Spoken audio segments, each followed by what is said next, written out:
Eh bien, mes chers collègues, nous sommes en train de vivre ce qu'est un Parlement humilié. Humilié.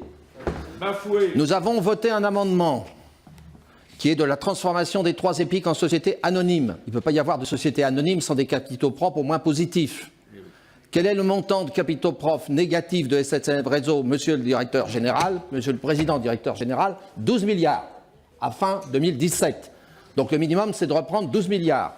Il reste encore 46 milliards en dette IRFS nette.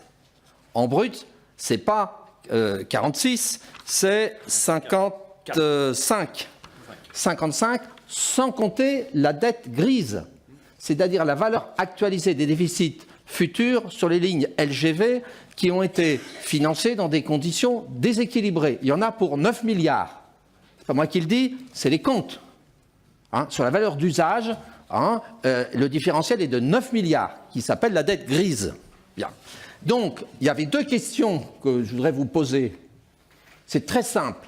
Quel est le montant qu'il faut reprendre de la dette de la SNCF Réseau, voire de l'ensemble du groupe SNCF, pour rendre viable l'ensemble? Et ce n'est pas qu'un élément, il y a d'autres éléments de réduction des coûts, etc.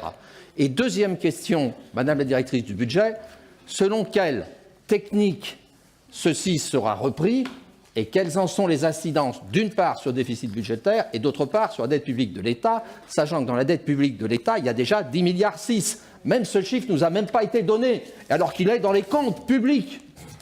Donc, mesdames, messieurs, les hauts fonctionnaires de l'État, pouvez-vous répondre aux représentants du peuple français? Bravo. Merci, mes chers collègues. Valérie...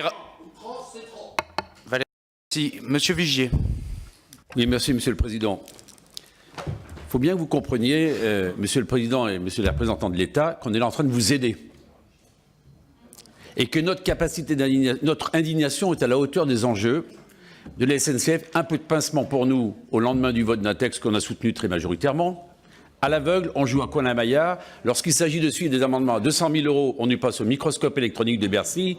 Lorsqu'il s'agit de 60 milliards, tout va bien. Pourquoi 60 ? 46 plus 8 de SNCF Mobilité égale 54, plus la dette grise, je vous invite à relire, et face à Charles de Courson, je vous invite vraiment à revoir vos classiques. Vous êtes donc à 61 milliards, plus la dérive. Et d'ailleurs, j'ai écouté avec la plus grande désattention le président Jeantet ce matin sur le groupe Radio France, où dans sa phrase, il pensait encore qu'il y aurait une reprise complète de la dette. Donc 46 plus 9 égale 54, plus la dette grise égale 63, plus la dérive d'ici 2020 égale 70 milliards. Ce dont on parle, c'est 70 milliards d'euros pour donner la capacité au navire amiral de la SNCF de retrouver un avenir positif. Donc moi j'ai une seule question. À combien minimum doit s'élever la reprise de la dette par l'État pour que la soutenabilité des engagements de la SNCF puisse se faire? Sinon, c'est une trahison totale pour les cheminots, pour la représentation nationale et pour la France. Merci. Je vous propose de répondre, Monsieur Vial. Oui, très rapidement, parce que je pense qu'on a abordé beaucoup de ces questions.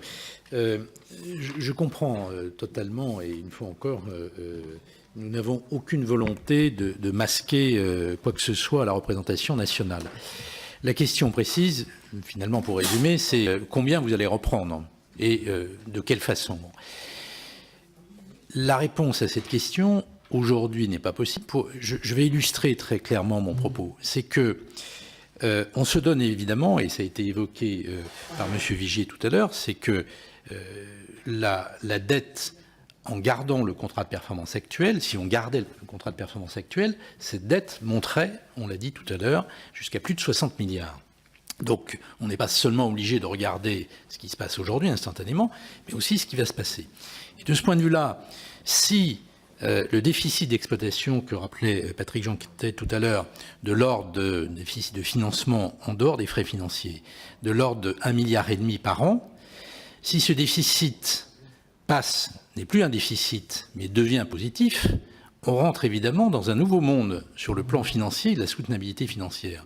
Et c'est en ce sens où nous ne pouvons pas, à la date d'aujourd'hui, dire l'État reprendra X milliards, parce qu'il faut qu'on ait cette projection sur les résultats financiers de réseau pour pouvoir se donner une cible, qui est une cible de niveau en valeur absolue, mais surtout une cible de rapport entre la dette et la marge opérationnelle.